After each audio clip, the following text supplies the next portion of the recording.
Okay, I don't know if you've been able to follow the plan here or not, but I'll go over it with you.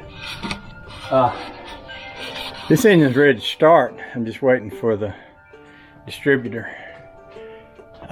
This engine is a kind of an old 283 that Kevin and them found, and it was stuck, and they unstuck it and they got it freed up, and they threw it in when I bought that 350 that's under there. They said, oh, give us this much, well, let's have that one too.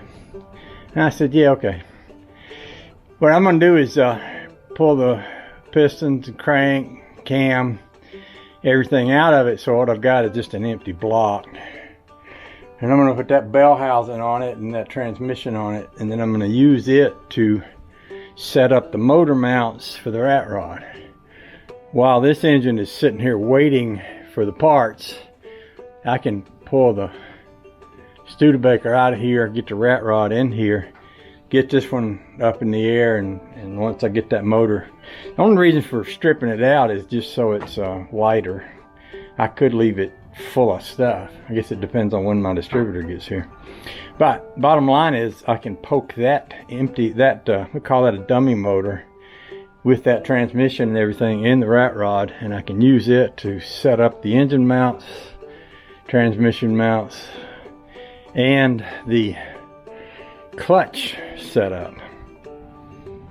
I might leave the crank in it. I'm just standing here thinking that if I have the flywheel on it, then I can put the clutch and everything on it, and then I can set the forks up for that clutch.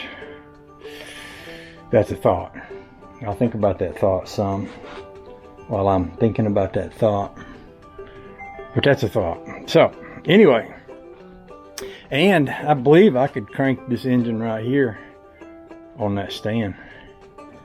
I'm just going to crank it long enough to make sure she hits a lick and runs a little bit. Then I'll be shutting it off, because when I finally do crank it to run, I want to run it long enough to break that cam in. Now another option is I could put the water pump on it, and I've got a radiator under here. I don't know if this radiator will hold water enough to do a test run on that, but if it would, I could run that motor hooked to that radiator. Of course, that would involve hooking up a belt for the, yeah, let's not get into that yet. That's getting me too far ahead in my thinking process. I'm just going to continue with what I'm continuing with for right now.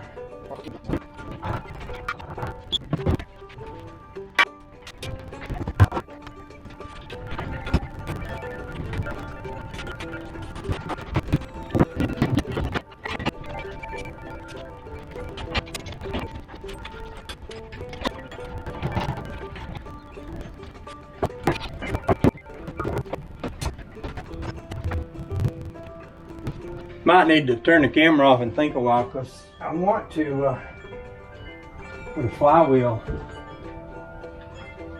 on that. I only got 2 flywheel screws, and they're kind of a special little holds it from woggling. So if I get it on there even with just one bolt and knock it down flat, I can still turn it. That'll work. I'm gonna just switch off.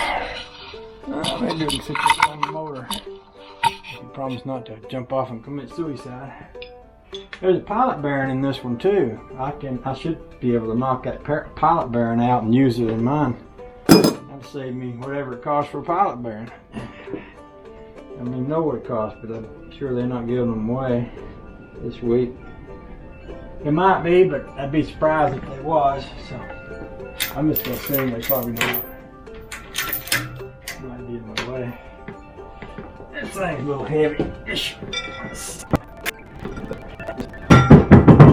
if it falls, it's too heavy to catch with one hand.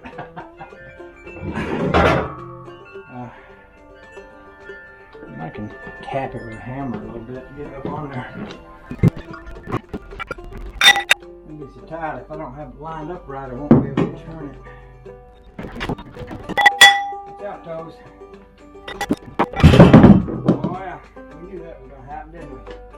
Sure we did. Oh yeah.